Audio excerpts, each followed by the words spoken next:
महाराज दशरथ को जब संतान प्राप्ति नहीं हो रही थी तब वो बड़े दुखी रहते थे। ऐसे समय में उनको एक बात से बड़ा हौसला मिलता था जो कभी उन्हें निराश नहीं होने देता था। वह था श्रवण के पिता का श्राप। दशरथ जब दुखी होते थे तो उन्हें श्रवण के पिता का दिया हुआ श्राप याद आ जाता था। कालिदास ने रघुवंशम में इसका उल्लेख किया भी है। श्रवण के पिता ने यह श्राप दिया था कि जैसे मैं पुत्र के वियोग में तड़प तड़प कर मर रहा हूं, वैसे तू भी औलाद के वियोग में तड़प तड़प कर मरेगा।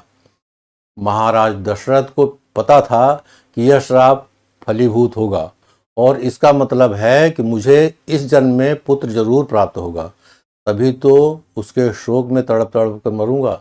यानी यह श्राप दशरथ के लिए संतान प्राप्ति का संयोग लेकर आया। ऐसी ही घटना सुग्रीव के साथ हुई। वाल्मीकि रामायण में वर्णन है कि सुग्रीव जब माता सीता की खोज में वानर वीरों को पृथ्वी की अलग अलग दिशाओं में भेज रहे थे तो उसके साथ ही उन्हें यह भी बता रहे थे कि किस दिशा में तुम्हें कौन सा स्थान या देश मिलेगा, उन्हें किस दिशा में जाना है या नहीं जाना चाहिए। प्रभु श्री राम सुग्रीव का यह भौगोलिक ज्ञान देखकर हतप्रभ थे। उन्होंने सुग्रीव से पूछा, सुग्रीव तुम्हें यह सब कैसे पता है?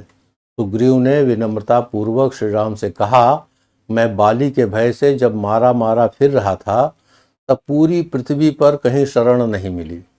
बस इसी चक्कर में मैंने पूरी पृथ्वी छान मारी और इसी दौरान मुझे सारे भूगोल का ज्ञान हो गया। अब अगर सुग्रीव पर यह संकट न आया होता तो माता जानकी को खोजना कितना कठिन हो जाता। अनुकूलता भोजन है, प्रतिकूलता विटामिन है और चुनौतियां वरदान हैं, और जो उनके अनुसार व्यवहार करें वही पुरुषार्थी हैं। अर्थात अगर आज मिले सुख से आप खुश हैं और कभी अगर कोई दुख विपदा अड़चन आ जाए तो घबराएं नहीं, क्या पता वह अगले किसी सुख की तैयारी हो।